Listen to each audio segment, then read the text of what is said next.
Good evening students. আশা করি সকলে ভালো আছো।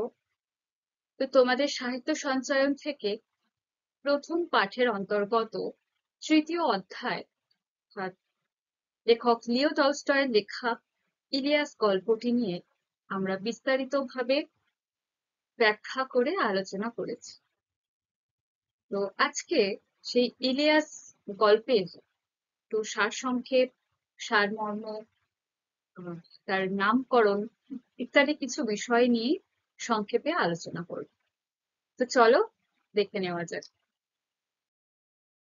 তো প্রথমে আমরা গল্পের সারসংক্ষেপ জেনে নেব, অর্থাৎ গোটা গল্পটি একটু সংক্ষেপে বলে নেব। তো গল্পতে আমরা কি দেখি, যে উফা প্রদেশে ইলিয়াস নামক এক বাস্কিট বাস করত, এবং এই ইলিয়াস ছিল পশু প্রতিপালক পরিবারের একজন সদস্য, এবং তার বিয়ের 1 বছর পরেই তার বাবা মারা যায়। ফলে সংসারের সমস্ত দায় দায়িত্ব তার উপর এসে পড়ে। তো তার বাবার রেখে যাওয়া 7টি ঘটকি, 2টি গরু এবং 20টি ভেড়া, এই ছিল তার সমস্ত বিষয় সম্পত্তি। তো তখন সে না ধনী ছিল না গরিব ছিল, মোটামুটি ভাবে দিন চলে যেত। তো এই অল্প কিছু জিনিস নিয়ে, অল্প কয়েকটি ওই গৃহপালিত পশু নিয়েই তার জীবনের সংগ্রাম শুরু হয়, এবং সেটা তার এবং তার স্ত্রী শামসীমাদি দুজনের কঠোর পরিশ্রম এবং মেহনত তাদেরকে বেশ ভালো জায়গায় পৌঁছে দেয়। হুম। তো সেই 7টি ঘটকি, 2টি গরু, 20টি ভেড়া থেকে গোটা 35 বছরের কঠোর পরিশ্রমের ফলে তারা সেটা 200 ঘটকি, 150 গরু মোষ, 1200 ভেড়ায় পরিণত করে। অর্থাৎ এই টানা 35 বছর সে, ইলিয়াস আর তার স্ত্রী দুজনের কঠোর পরিশ্রমের অবদান এগুলি। হুম। তো তারা দুজনে সারাদিন রাত করে খাটতো, সবার আগে ঘুম থেকে উঠতো, সবার শেষে ঘুমাতে যেত। এইভাবে কঠোর পরিশ্রম করতে করতে তারা এক সময় এরকম প্রভাব প্রতিপত্তি ছড়িয়ে ফেলে, তাদের নাম দেশে বিদেশে ছড়িয়ে পড়ে।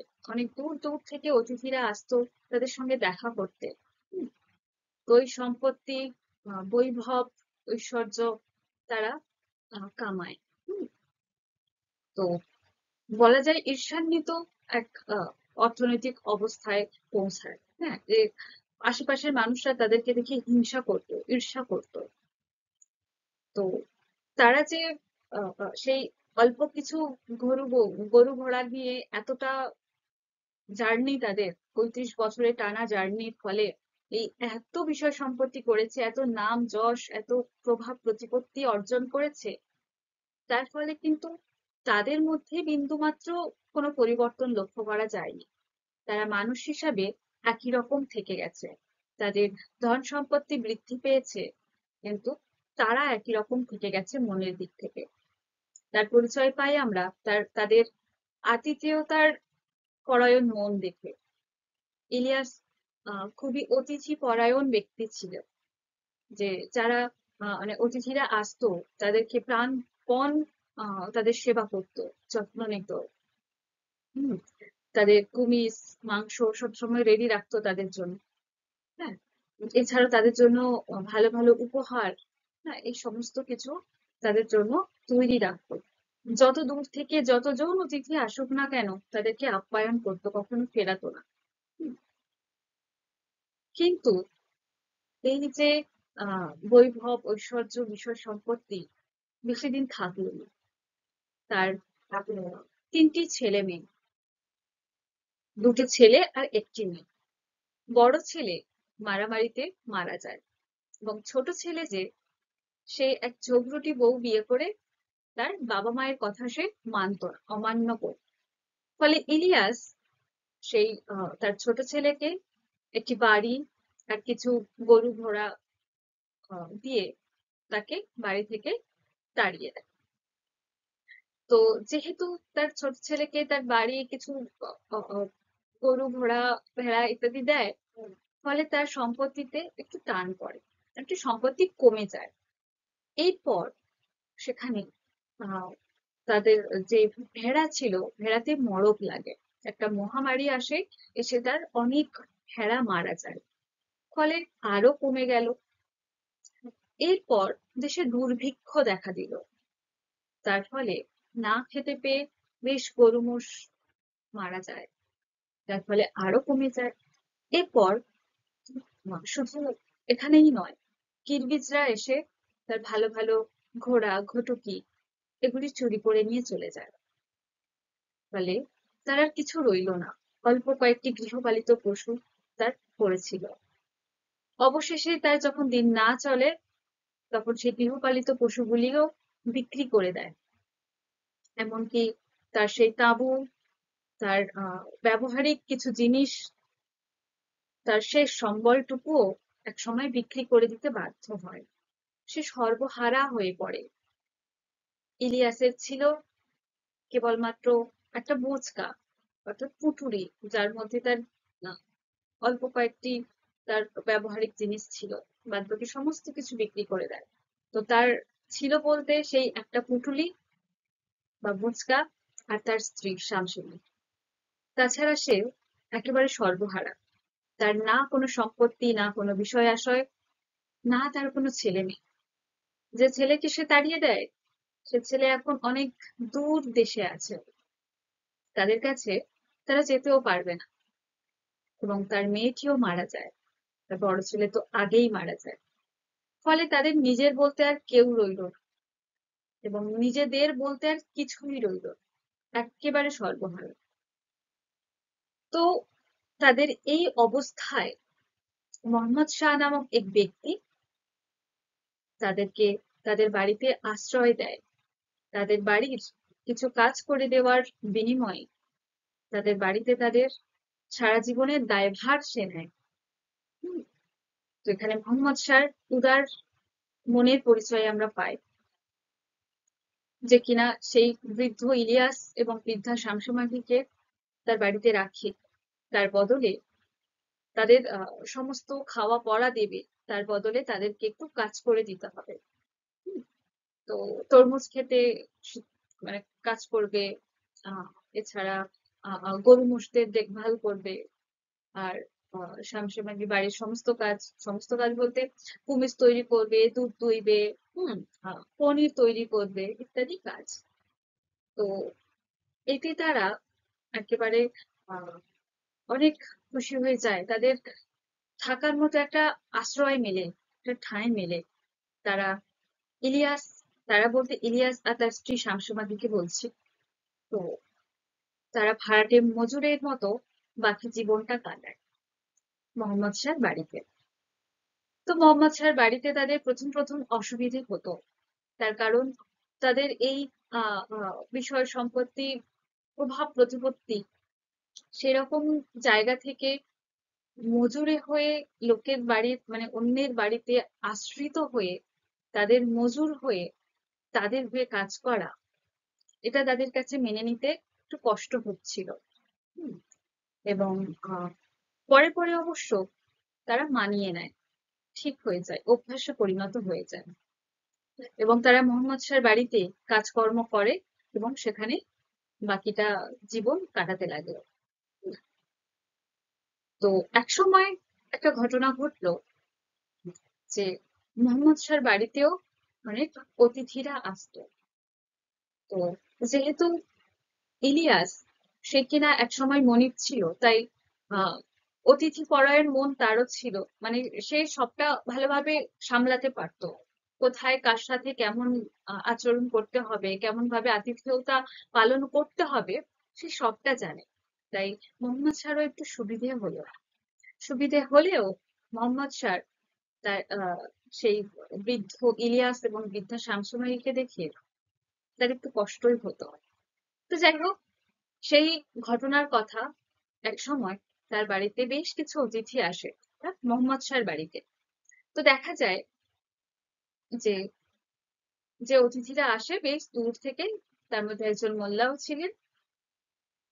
তো যখন অতিথিরা আসে, মোহাম্মদ শাহ ইলিয়াসকে ভেড়া মারতে বলে। তো ইলিয়াস সে ভেড়া মেরে তার চামড়া সিদ্ধ করে অতিথিদের কাছে পাঠিয়ে দেয়। এবং দেখা যায় যে অতিথিরা মোহাম্মদ শাহর বাড়িতে মানে ঘরে বসে মেঝেতে কম্বলের ওপর কুশনের ওপর বসে কুমিজ খাচ্ছিল। ঠিক সেই সময় দেখা যায় ইলিয়াস তাদের ঘরের সামনে দিয়ে বা দরজার পাশ দিয়ে অতিক্রম করছে বা সেখান থেকে যাচ্ছে। তো সেই সময় মোহাম্মদ শাহ ইলিয়াসকে দেখে তার কথা সে অতিথিদেরকে বলতে লাগলো, তার পরিচয় দিতে লাগলো। প্রথমে তারা চিনতে না পারলেও তার নাম শুনে তারা একবারেই চিনে যায়। তো তাদের মধ্যে একজন অতিথি বলল যে ইলিয়াসের সঙ্গে কথা বলতে চায় সে, তার জীবন সম্পর্কে সে জানতে চায়, যে তার জীবনে এই এত উত্থান পতন সে দেখেছে, হ্যাঁ, সেই জীবন সংগ্রামের শেষ পর্যায়ে এসে পৌঁছেছে, এই উন্নতি অবনতি এত কিছু ঘটেছে, তাই জীবন সম্পর্কে সে ভালো বলতে পারবে, তাই সে জানতে চায়। ফলে মোহাম্মদ শাহ ইলিয়াসকে ডেকে পাঠায়। ইলিয়াস আসে এবং তার তার স্ত্রীকেও ডাকে, দুজনে আসে এবং তার মধ্যে একজন অতিথি তার কাছে জানতে চায় যে আগের জীবন আর এখনকার জীবনের মধ্যে ফারাক কি, তাদের উম, আগে যে সুখ সমৃদ্ধি ছিল আর এখন এই দুঃখ, এর ফলে তাদের মনের অবস্থা কেমন, তাদের মনে কি আহ দুঃখ হচ্ছে, তাদের মনে কি কষ্ট আছে, এসব সম্পর্কে জানতে চান। ফলে তখন ইলিয়াস নিজে না বলে তার স্ত্রীকে দিয়ে বলতে বলে, কারণ মেয়েরা মুখে যা মনেও দেয়, তাই জন্য তার স্ত্রীকে দিয়ে বলায়। তার স্ত্রী যা উত্তর দেয় তাতে সবাই অবাক হয়ে যায়। তার কারণ তার স্ত্রী এই উত্তর দেয় যে তারা যে গোটা 50 বছর সংসার করেছে, তাদের ওই 50 বছর তারা ওই বৈভব জীবন কাটিয়েছে, ঐশ্বর্যময় জীবন কাটিয়েছে। তো সেই সময় এই গোটা 50 বছরে তারা সুখ সমৃদ্ধি, টাকা পয়সা, সম্মান, নাম যশ সব থাকলেও তাদের মধ্যে শান্তি ছিল না। যে সুখের সন্ধান, যে শান্তির সন্ধান তারা করেছে তখন পায়নি, সেটা এখন বর্তমানে ভাড়াটে মজুরে হয়ে সেই সুখ, সেই শান্তি তারা পাচ্ছে। ফলে ইলিয়াসও বলে যে আমি আর আমার স্ত্রী বোকা ছিলাম, তাই সম্পত্তি হারিয়ে কেঁদেছিলাম, কিন্তু এখন আমরা অনেক সুখে আছি, অনেক শান্তিতে আছি, দুদণ্ড নিজেদের মধ্যে কথা বলতে পারছি, মনের কথা বলতে পারছি, ঈশ্বরকে ডাকতে পারছি, প্রার্থনা করতে পারছি। তো এগুলি সেই গোটা 50 বছরে কখনো সময় হয়নি, কারণ তাদের মনে তখন কেবলই দুশ্চিন্তা ছিল। টাকা ঐশ্বর্য থাকলেও তাদের দুশ্চিন্তাগ্রস্ত জীবন কাটিয়েছে তারা গোটা 50 বছর সংসার জীবনে। আহ শামসুমাকে বলে যে তাদের দুশ্চিন্তার কারণগুলিও, যে তার কখনো মনে হয় যে আহ, আহ, গরুগুলি কেউ চুরি করে নিয়ে যাচ্ছে বা ঘোড়াগুলি চুরি করে নিয়ে যাচ্ছে কেউ, কিংবা যে ঘটকি বা ভেড়ার বাচ্চাগুলো হয়তো ভেড়ি চেপে মেরে দিল, কিংবা চোরে হয়তো ওই নিয়ে পালিয়ে যাচ্ছে, কিংবা মজুররা কম কাজ করে বেশি খাচ্ছে, তাদের আবার কড়া নজর রাখা। হুম, এবং কখনো কখনো আহ, ইলিয়াসের সঙ্গে মতবিরোধ।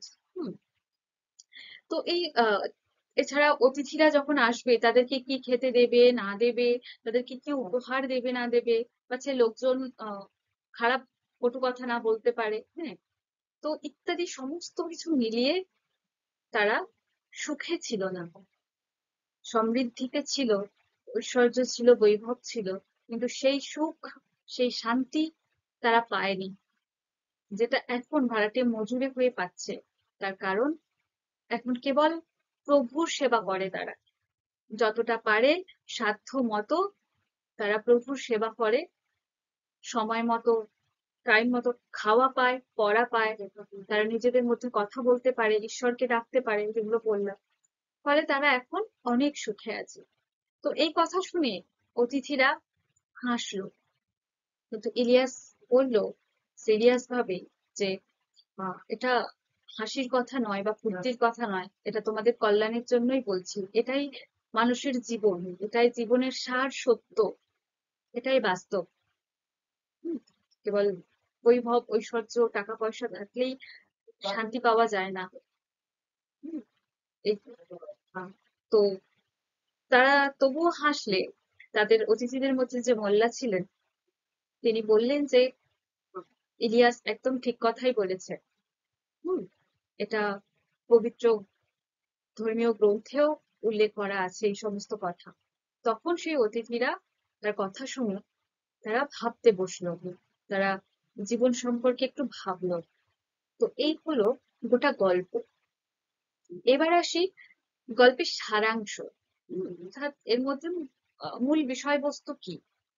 তো এই যে ইলিয়াস গল্পটি, তাহলে কি দেখলাম, একজন কঠোর পরিশ্রমী, একজন কর্মঠ, সু মনের অধিকারী, সুব্যক্তিত্ব সম্পন্ন ইলিয়াসের জীবন উপলব্ধির কাহিনী, তাই না? সে তার জীবনের এই উত্থান পতন, উন্নতি অবনতি, এই সমস্ত কিছুই সে উপলব্ধি করে এসছে গোটা জীবনে, সেটাই এখানে বর্ণনা করছে এই গল্পে।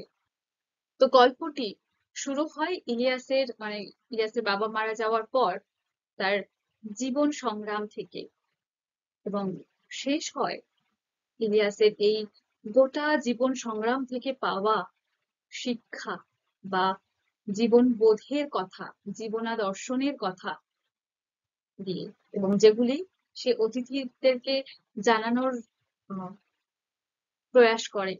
হুম, অর্থাৎ অতিথিদেরকে মানুষের আসল জীবন বোধের কথা জানান দেয়, শুধু অতিথিদেরকে নয়, সমস্ত পাঠকদেরকে। তো এটা হলো এই গল্পের মূল সারাংশ, মূল উপজীব্য বিষয় আর কি। এবং আসি এবার সারমর্ম, অর্থাৎ মূল বক্তব্য। তো সম্পদ ও প্রতিপত্তি থেকে মানুষের মনের শান্তি পাওয়া যায় না, যেটা ইলিয়াস এবং তার স্ত্রী তাদের গোটা 50 বছর, অর্ধ শতাব্দী তাদের সংসার যাপনে যে সুখ শান্তি তারা খুঁজেছে, তাদের সেই ধনীময় জীবনে, তাদের এই প্রভাব, প্রতিপত্তি, প্রাচুর্য, ঐশ্বর্য, তো এই ঐশ্বর্যময় জীবনে গোটা 50 বছর তারা যে সুখ শান্তি খুঁজেছে, তারা কিন্তু পায়নি। হম, বরঞ্চ ভাড়াটে মজুরি হয়ে তখন তারা সেই সুখ শান্তি পেয়েছিল। তাই বলা যায় যে সম্পদ ও প্রতিপত্তি থাকলে, ঐশ্বর্য থাকলে মানুষের মনে শান্তি পাওয়া যায় না, বরং দুশ্চিন্তা মুক্ত জীবনই শান্তি আনে মানুষের জীবনে। দুশ্চিন্তা মুক্ত বলতে যে খুব বেশি টাকা পয়সা না থাক, প্রভাব প্রতিপত্তি ঐশ্বর্য বৈভব না থাক, মনে শান্তিটা জরুরি। এটা ম্যাটার করছে যে আমরা আমাদের কাছের মানুষদের সাথে কতটা সময় দিতে পারছি, কতটা ঈশ্বর সেবা করতে পারছি, ঈশ্বরের কথা ভাবতে পারছি, আত্মচিন্তা করতে পারছি কতটা। এগুলোতেই মানুষের আসল শান্তি, আসল সুখ। এগুলো না করতে পারলে টাকা পয়সা বৈভব ঐশ্বর্য এগুলো কিছুই না। হুম, এগুলো কেবলমাত্র ওই টাকার মোহ, সম্পত্তির মোহ ছাড়া আর কিছুই না। কোনো শান্তি মেলে না এতে। হুম, এছাড়া গল্পে আমরা দেখি যে আহ, ইলিয়াসের জীবনের উত্থান পতনের কথা। হুম, কখনো সে শুরু করে তার জীবন সংগ্রাম শুরু করে অল্প কিছু বিষয় সম্পত্তি থেকে, যে দুটি গরু, 7টি ঘটকি আর 20টি ভেড়া থেকে। এখান থেকে তার যে জীবনের উন্নতি হয় তাদের পরিশ্রমের ফলে। হুম, আবার সেই উন্নতি থেকেও একসময় অবনতি হয়ে যায়। এই যে উত্থান পতন, এটাই মানুষের জীবন, এটা স্বাভাবিক, এটা চলতেই থাকবে। হুম, তো তাই বলা যায় জীবনে কোনো কিছুই চিরস্থায়ী নয়। আজ যেটা আছে কাল সেটা নাও থাকতে পারে, বা আজ যেটা নেই কাল যেও সেটা থাকবে না, এমন কোনো কথা নেই। পরে নিজেদের প্রচেষ্টায়, নিজেদের সততায়, নিজেদের পরিশ্রমের ফলে ঠিক সেটা হাসিল করা যাবে। তাই সুখের মতো দুঃখকেও হাসি মুখে মেনে নিতে পারলেই সুখ শান্তির সন্ধান ঠিক পাওয়া যায়। হুম, অনেকে আছে যে আহ, সুখ সুখ কাটিয়ে আসার পর বেশ খারাপ সময় এসে দাঁড়ালো, মানে জীবনে খারাপ সময় আসলো।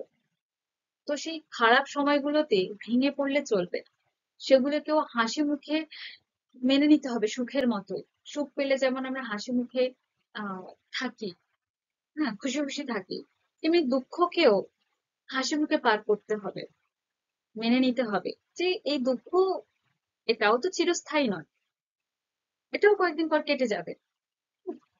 এই বিষয়টা যদি মেনে নিতে পারা যায়, তাহলেই জীবনে সুখ শান্তির সন্ধান পাওয়া যাবে, মানুষ শান্তিতে থাকতে পারবে। তো এই গল্প থেকে তাহলে আমরা কি শিখলাম? কয়েকটি পয়েন্ট আউট করেছি তোমাদের এই বক্সের মধ্যে, দেখো। তো প্রথমত, আহ, মানুষের লক্ষ্য অর্জনের জন্য কঠোর পরিশ্রম করতে হবে, তবেই ফল পাওয়া যাবে। যেমনটা ইলিয়াস পেরেছে, ইলিয়াসের থেকে যেমনটা আমরা শিখেছি। এই যে বললাম, অল্প কিছু বিষয় সম্পত্তি নিয়ে সে আর তার স্ত্রী টানা 35 বছর যে কঠোর পরিশ্রম করে গেছে, তারপরেই তবেই না সে ওই আহ অর্থ সম্পত্তি, বৈভব ঐশ্বর্য প্রাচুর্য প্রতিপত্তি সমস্ত অর্জন করতে পেরেছিল, তাই না? ফলে আমাদেরকে এটা মনে রাখতে হবে যে আমাদের যার যা লক্ষ্য আছে সেটা অর্জন করার জন্য আমাদেরকে কঠোর পরিশ্রম করে যেতে হবে, এবং আহ, লক্ষ্যে স্থির থাকতে হবে, তবেই আমরা সেটা অর্জন করতে পারবো বা আমাদের লক্ষ্যে পৌঁছাতে পারবো। এক গেল। দ্বিতীয়ত হলো যে মানুষের জীবনের উত্থান পতন এর কথা। তো এই যে বললাম একটু আগেই, যে জীবন মানেই উত্থান পতন হবেই, উন্নতি অবনতি, সুখ দুঃখ সবটা মিলেই মানুষের জীবন। কেউ কেবলমাত্র সুখে থাকতে পারে না, বা কেউ কেবলমাত্র সারা জীবন দুঃখে থাকতে পারে না। তার কখনো সুখ থাকে, কখনো দুঃখ থাকে। তো বলবো, যারা কেবলমাত্র সুখে আছে দুঃখ বোঝে না, তাদের জন্য জীবনে দুঃখ আসাটাও জরুরি। হ্যাঁ, দুঃখটা না আসলে সুখ পাওয়ার যে খুশি, যে শান্তি বা আনন্দ, সেটা বুঝতে পারবেন। ফলে মানুষের জীবনে সুখ দুঃখ দুটোই থাকা দরকার, এবং এটা নিয়েই জীবন। এটা হয়, না থাকলেও আসা দরকার বলে হয় না, চলে আসে। এটাই জীবনের নিয়তি, চলতে থাকে সুখ দুঃখ, উন্নতি অবনতি, উত্থান পতন, এমনটাই জীবনের ধারা। তো যাই হোক, তো আমাদের জীবনে যখন খারাপ সময় আসবে, কঠিন সময় আসবে, বা জীবনের সেই আহ, খারাপ বা কঠিন সময়গুলোর মুখোমুখি হতে হবে আমাদেরকে, তখন সেটা থেকে আহ সেটাকে ভয় পেলে চলবে না, আতঙ্কিত হলে চলবে না। সেটা ভয় না পেয়ে হাসি মুখে পার করতে হবে, হাসি মুখে নীরবে ঈশ্বরের কাছে প্রার্থনা করতে হবে, এবং সঠিক সময়ের অপেক্ষা করতে হবে, যে ঈশ্বর ঠিক সময়ে সেটার প্রতিদান দেবেই। অর্থাৎ ঈশ্বর তার নির্দেশনার জন্য আমাদের উন্মুক্ত মনে অপেক্ষা করতে হবে ঈশ্বরের সেই সঠিক সময়ের জন্য।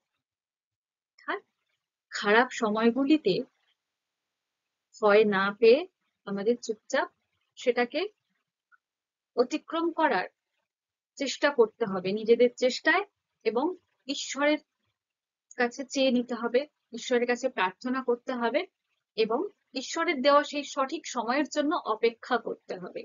ব্যাস, তাহলেই হবে। কিন্তু সব খারাপ সময় আসলে, ভেঙে পড়লে, আহ ভয়ে কুঁকড়ে গেলে, জীবনের হাল ছেড়ে দিলে চলবে না। সেটা, এটাই মনে রাখতে হবে যে কোনো কিছুই চিরস্থায়ী নয়। এই খারাপ সময়ও একদিন কেটে যাবে, সুদিন আসবে, ভালো সময় আসবে, এবং যেটা হবে সেটা ভালোর জন্য হবে।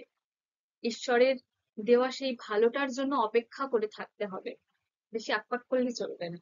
হুম, আচ্ছা। আবার অনেকে আহ, মানে হাল ছেড়ে দিলে বলতে, যে খারাপ সময় আসছে ঈশ্বরকে দোষারোপ করে থাকে, নিজের ভাগ্যকে কোসতে থাকে যে আমার সাথেই কেন এরকম হয়, কেন এরকমটা হচ্ছে, কেন ভালো দিন আসছে না, আমার ভালো দিন আসতেই হবে, ইত্যাদি ইত্যাদি নানান কথা। তো সেজন্যই বলছি যে ঈশ্বরের দেওয়া সেই সঠিক সময়ের জন্য অপেক্ষা করতে হবে। উম, আচ্ছা, যাই হোক, এছাড়াও এখান থেকে আমরা আরো একটা জিনিস শিখতে পারলাম যে প্রভুর সেবা করা কথা, যেটা হলো সততা এবং নম্রতার সাথেই প্রভুকে সেবা করা উচিত। যতই সে নিপীড়ক হোক না কেন, সে যতই তোমার উপর অত্যাচার করুক না কেন, তোমার যে প্রভু থাকবে, যার অধীনে তুমি থাকছো, যে তোমার খাওয়া পড়া সবটা চালাচ্ছে, তার কথা বা তার সেবা সততার সঙ্গে এবং নম্রতার সঙ্গে করা উচিত। তো তোমরা নিশ্চয়ই কোনো প্রভুর অধীনে নেই, মানে সেই অর্থে যেরকমটা ইলিয়াস এবং শামসুমাকে ছিল, যে মোহাম্মদ শাহর কাছে ছিল। হ্যাঁ, তো তার প্রভুত্ব বা সেবা করছে, তার প্রভুর সেবা করছে। কারণ তোমরা তো বাড়িতেই থাকো, বাবা মায়ের কাছেই থাকো।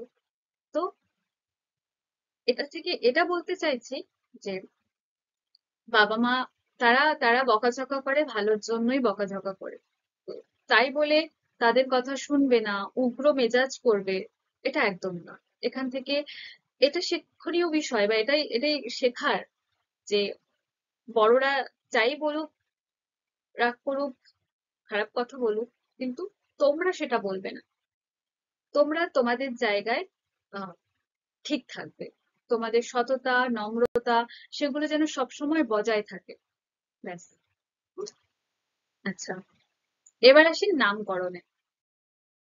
তো এই নামকরণ বাংলা সাহিত্যের ক্ষেত্রে ঠিক কতটা গুরুত্বপূর্ণ আশা করছি তোমরা জানো, কারণ এই নিয়ে এর আগে বহুবার বলেছি। তো যাই হোক,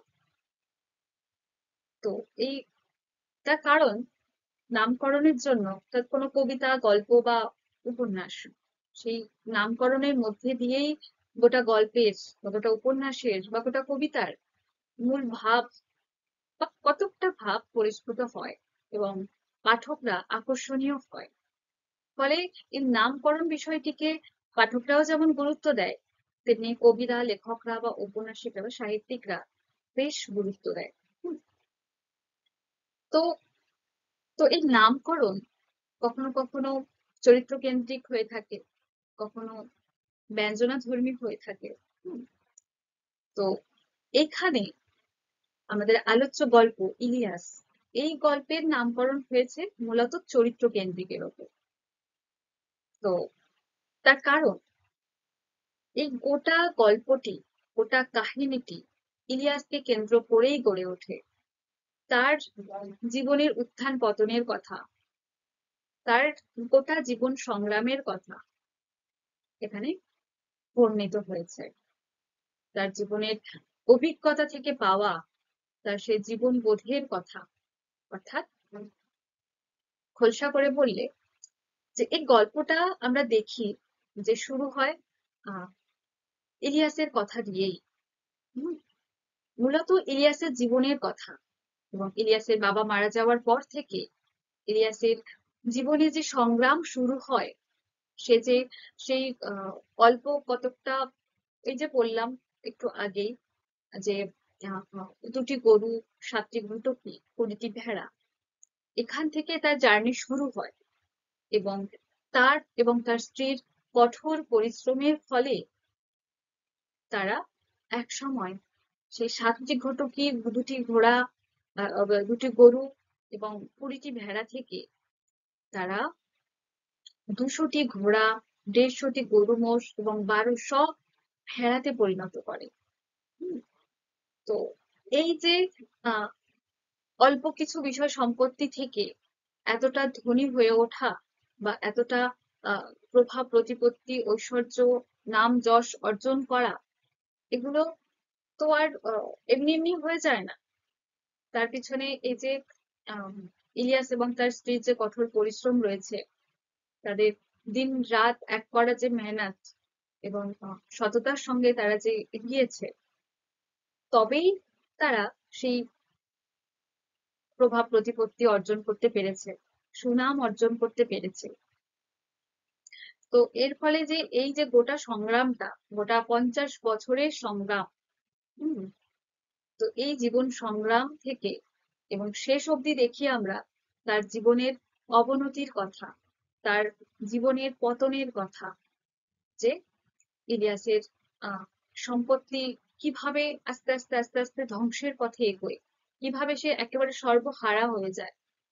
তো আমরা দেখি যে যে তার বড় ছেলে মারা যায় এবং ছোট ছেলে যে তাদের কথা অমান্য করায় অবাধ্য ছিল বলে ইলিয়াস তার সম্পত্তি থেকে কিছু নিয়ে, অর্থাৎ একটা বাড়ি এবং কিছু ঘোড়া, গরু, ভেড়া এই সমস্ত নিয়ে তাকে বাড়ি থেকে তাড়িয়ে দেয়।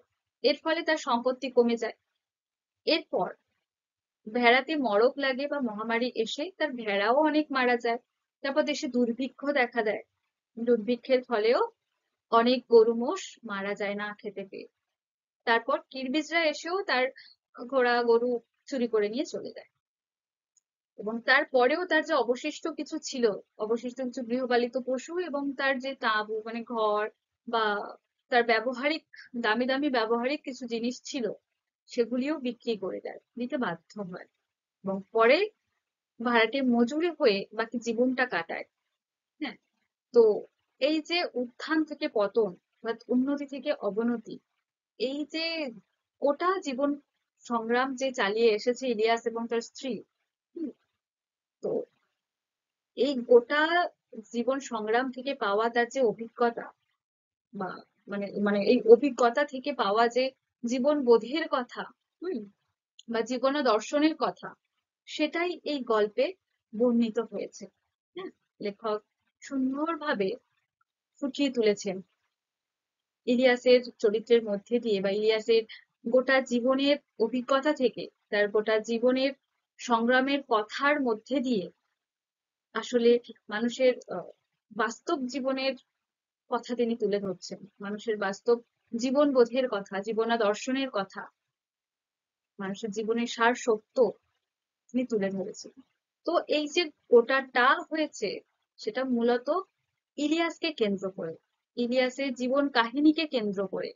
হুম, ফলে যেহেতু গল্পের শুরু থেকে শেষ গোটাটাই ইলিয়াসের জীবন কাহিনী, জীবন সংগ্রাম তুলে ধরেছেন, বা জীবন সংগ্রাম থেকে আহ আহ, যে জীবনবোধ পাওয়া গেছে বা জীবন দর্শনের কথা পাওয়া গেছে, তাই এই গল্পের যে নামকরণ ইলিয়াস হয়েছে, সেটা যথার্থ বলেই মনে হয়, তাই না? কারণ গোটা গল্পই তো ইলিয়াসকে কেন্দ্র করে, সেজন্য। তো লিও টলস্টয়ের লেখা ইলিয়াস গল্প থেকে যে সারসংক্ষেপ, সারমর্ম, সারাংশ এবং গল্প থেকে পাওয়া শিক্ষামূলক কিছু কথা, এছাড়াও গল্পের নামকরণ, এগুলো নিয়ে যে আলোচনা করা হলো, তো আশা করছি তোমরা এতে উপকৃত হবে এবং তোমরা সবটা বুঝতে পেরেছো। যদিও বা কোথাও বুঝতে অসুবিধে থাকে আমাকে জানি, আমি আবার বুঝিয়ে দেওয়ার চেষ্টা করব। কেমন? তো ভালো থেকো সবাই। দেখা হচ্ছে পরের ক্লাসে এই অধ্যায় থেকে বেশ কিছু প্রশ্ন উত্তরের আলোচনা। ধন্যবাদ।